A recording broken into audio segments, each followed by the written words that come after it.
welcome back to Tactical Tuesday. I am Johnny Tiger, and this is my diary. This is week number 7 of the coronavirus quarantine, stay at home, social distancing, and we are still going to be talking about self defense and survival, even though we are mostly staying at home these days. The date is April 28, 2020. Now, I'm sure a lot of you have two questions on your mind right now. First, what happened to the music? And second, what's with the hat? Well, my Bluetooth speaker just basically quit. So I'm in the process of ordering a new one. So unfortunately, until that get here, we're not going to have background music, at least here in the training room. So that is why we're doing it with no background music today. Now, some of you may actually prefer that because I have heard from some people that the background music tend to get a little bit distracting sometimes. So yeah, that's why we don't have music. Now, why am I wearing a hat indoor? Because this hat is pretty relevant to what we are going to be talking about today. Now let's talk about the word tactical. A lot of people, especially those who are not really in the self-defense circle and martial arts circle, they get a little bit confused. Like, what do you mean by tactical? Well, let me here take this chance and talk about self-defense as well. Because even though I think we actually mentioned that before, the term self-defense really, honestly, without a doubt, is not an actual thing. It's more of a legal construct. So when you say you're learning self-defense, well, you're learning how to protect yourself. But would it be self-defense when you actually get to court? Only the court get to decide that. So keep that in mind. You may think that you're learning how to break bones, you're learning how to snap someone's neck, you're learning how to bash someone's ribs in and gouge someone's eyes out. You think you're learning self-defense. Keep in mind that a lot of the time you actually get to court. Depending on the situation, uh, you may actually go to jail for manslaughter, and they may say that it wasn't self-defense. So self-defense is really a legal term and a marketing gimmick that a lot of us use when we are not teaching traditional martial art. How about the word tactical? Tactical is exactly the same thing. In fact, those of us who are in the self-defense circle, a lot of time we will tell you when you want to go and buy a good self-defense tool, a good defensive tool, avoid anything that market itself as tactical. Because what does tactical mean? Tactical basically means this is military. This is something that's designed to mess someone up. If I say this is a sword and this is a tactical sword, the tactical sword means it's designed to be used in war on the battleground. If I say this is just a sword, then it may be ornamental. It might not be functional. So tactical basically means this tool is ready for duty. This thing is ready to be used to kill somebody. And if you get caught by police, now I don't know about the rest of the world, but here is a little tidbit for those of you guys that are in Canada, like I am. If you get stopped by the police and the police pat you down and they find this big honking pocket knife in your pocket and they ask you what you use this for, you can't tell them, you can't say, don't ever say you carry this for self-defense. Because as soon as you say, I carry this for self-defense, you admit to carrying a weapon. You say this is for self-defense, that means this is going to be used in the fight, that means it is a weapon. And carrying a weapon of any kind is illegal here in Canada, unless you have some kind of special gun license as a security guard or police officer or something very special like that. But most of the civilians, you're not going to have that license. And if you admit that you're carrying something for self-defense, at the very least, you're going to get that thing confiscated, or you're going to get issued a court summons. You'll have to go explain that in front of a judge why you violate the law about carrying a concealed weapon. Another thing is concealed weapon. That's very important. If you carry it right here on your belt where everyone can see it, versus where you carry it up your sleeve where no one can see it, make a big difference in court. Because if you carry it out here where everyone can see it, then at the very least, you're giving people some kind of warning that you are armed. But if you carry it in here and suddenly whip it out and kill somebody when they accost you on the street, well, you didn't give them a fair warning. You're now carrying a concealed weapon, and no one knew about it. So you're a menace to society. So keep all that in mind when you guys are picking your self-defense tool. I keep calling these things tool because I prefer to think of them as tools. Self-defense is not about fighting. I carry a knife not because I want to go and one day stab someone with it if someone getting the fist fight with me on the street. I'm pretty good at handling myself. I don't need to pull out a knife if I get into a fist fight. I carry this because I open a lot of packages, I open a lot of boxes. I may run into situations where I need to pry open something really quickly. I may be in someone's car and the seatbelt is jammed and I can't free myself in a car accident. There's a lot of other applications you use a knife for. It's not just a weapon. It's a tool first, weapon second. Now, let's talk about tactical a little bit more.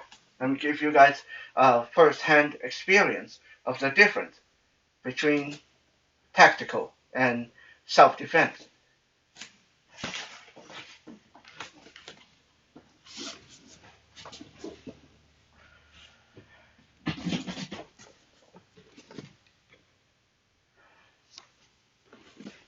Is this a knife in my hand?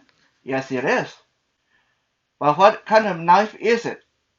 It is a regular kitchen knife. I use this for cutting vegetables every day. Can this be used as self-defense? Of course.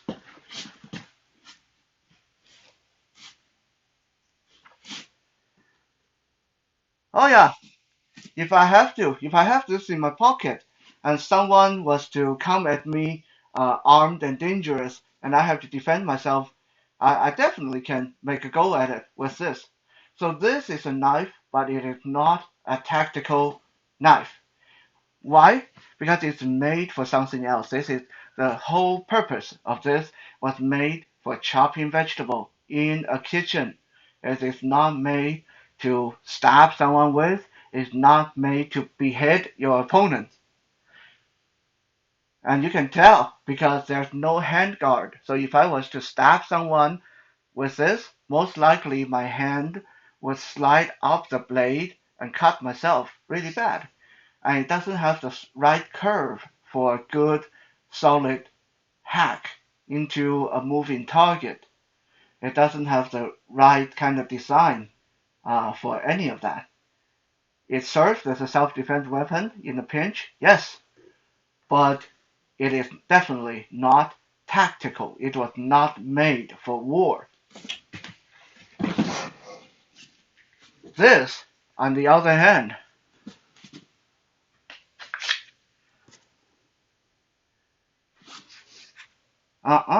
take a look at that. Handguard, check. Nice, strong, stout point for thrusting, check. Back edge for backhand slicing, check. This is a tactical knife. This is a Tanto blade, one of the earlier knives designed by Japanese samurai to stab and thrust between armor plating go under armor into the soft tissues. This is why it has that aggressive triangular point at the very end. Can this be used to chop vegetable? Yes. But is it comfortable to use? No, because it is a tactical weapon. It is a weapon, not it's a weapon first and tool second. This is designed for one purpose in mind. A knife like this was designed to kill somebody.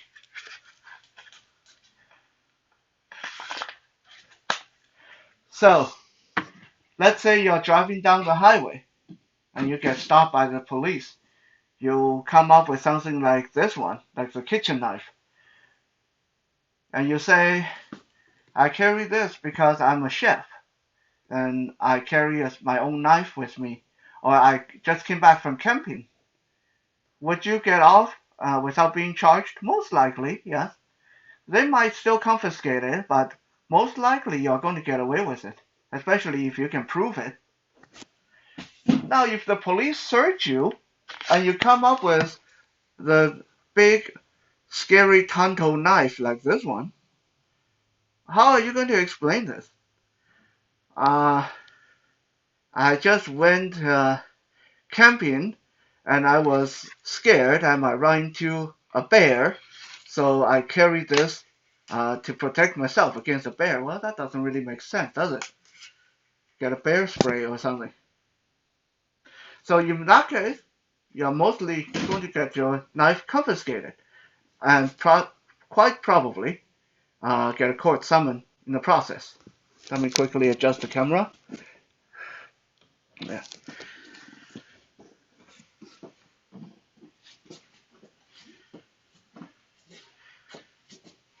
Pick your self-defense tool carefully. Pick something that is not a weapon first. Tool second. Pick something that you can explain legally why you have it. Is this a hat? Yeah. And is it tactical? No, because that's all it is. It's a hat. It's designed as a hat. It never was designed to do anything else. Can that be used in self-defense? I'm going to show you in a minute or two. This, however, is this a knife? Yes. Is this a pocket knife, a folding knife? Yes. Is it a tool? Well, I would have a hard time explaining this one because, again, as a pocket knife, this is huge. This is designed for aggressive hacking and thrusting. This is a pocket kukri. Okay? The only way I can really explain this as a tool is I was trying to cut some log or stuff like that. But if that was the case, then I might as well get a machete or a hatchet. Carrying this in my pocket means I'm ready for war. This is a pocket knife made for fighting. I don't actually carry that one, by the way, just to make it clear. I carry this in my pocket right now, so I can show you guys a different. Okay, you get into a fight, you injure someone with your hat, versus you get into a fight, you injure someone with a pocket kukri, spill their guts all over the floor.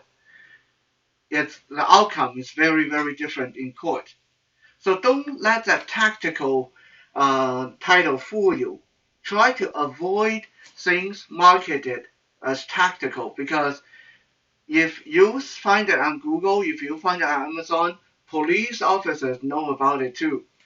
Now, you're going to have a hard time saying, I bought this because I wanted to go chop down the strawberry in my backyard. And the police officer said, well, that doesn't make sense. Because when you were buying it, it obviously marked as a tactical katana. If you just want to chop down a strawberry, why didn't you just buy a regular machete or a pair of garden shear? Obviously, you're lying to the police, which is going to get you up for a different set of legal trouble altogether. Now, the hat. I want to end this on high notes as usual, show you guys some random techniques. Let's say I'm at the bar or the park. Let's say park, I keep saying bar. The people think I go to bar all the time. Let's say I'm at the park and minding my own business. And this big guy right here, Bruce, come over and start harassing me. Yeah. Hey, it's like, let's say he come over and say, what have you been looking at my girlfriend? I said, no, I haven't been looking at your girlfriend. Hey, man, take it easy. And, it's just such a nice weather, I'm like, just standing here. I really didn't mean any offense, man. What am I doing? I'm trying to pacify him. And why am I also at the same time taking off my hat? Because I'm getting ready for if he does attack me.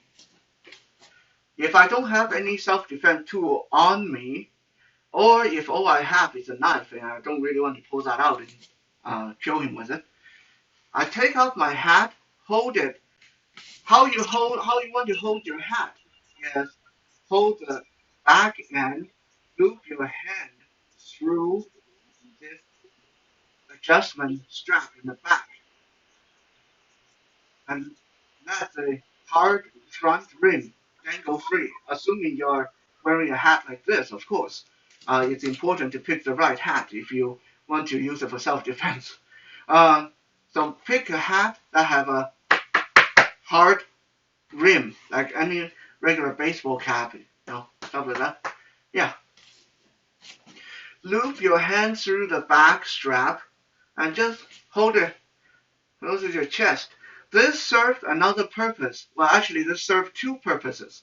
While he's harassing me, I hold this hat like this. I don't look very threatening. I'm not holding out a weapon. I'm not getting into my martial arts stance. Right? I'm just standing here. Hey man, take it easy. I'm sorry. I'm sorry. I didn't mean any offense, man. Like, I don't want any trouble. Hey, the hat is a distraction at the same time. It's hiding my hand. It's hiding my right hand, which is my main power hand. And it gives him a false sense of security because he doesn't see a weapon in my hand. I'm just standing here holding my hat.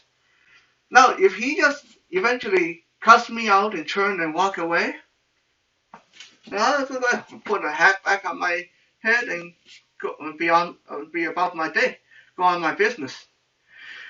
But if I hold this hat like this, and if the situation escalates till he actually reach out and grab my shirt, and start to get aggressive about it, okay? He laid his hand on me. This is my cue to go. I'm not going to wait for him to punch me, right? So the hand that's holding the hat come up between us, just in case he is swinging that fist. At the same time, I flick my wrist back and down. Okay? Again, arm come up.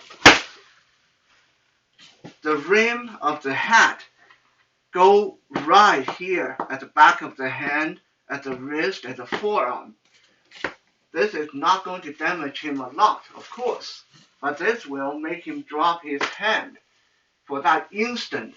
And then we do our follow-up. Okay? Hand come up, whip down, backhand into the face. And then I can either walk away or add on additional punishment if need be. I don't want to go on and demolish him if the fight is out of him, of course. And because then it turns into assault and battery and not self-defense. So again, I'm holding the hat. He laid his hand, he grabbed me, his other hand swing across, I come up, my hand come out, I want to protect my face. At the same time, I let this hat whip back over my arm and down on his hand. And then I move in, backhand into his face. Okay, the whole motion should be pretty quick. Let me adjust his arm. He grab and come up. It should be like that.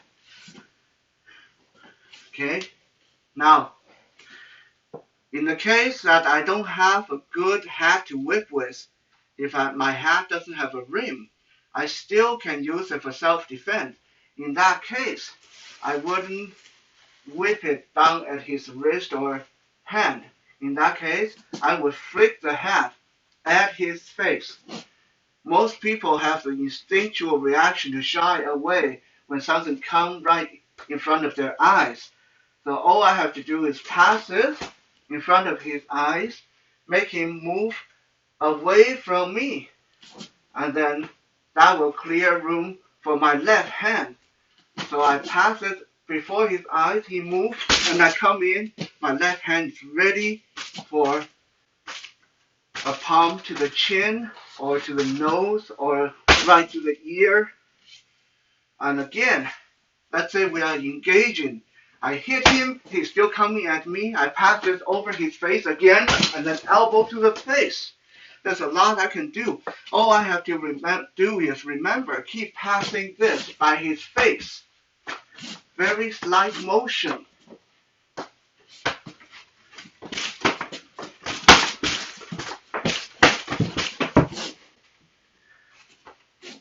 Distract, counter.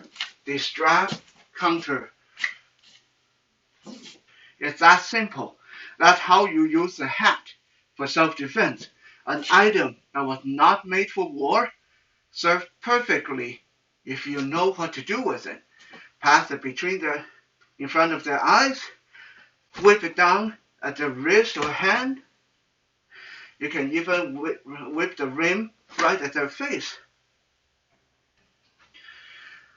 If you do get into a fisticuff situation, wrap the hat around your hand to protect your fist, to give you something to clench down on as well.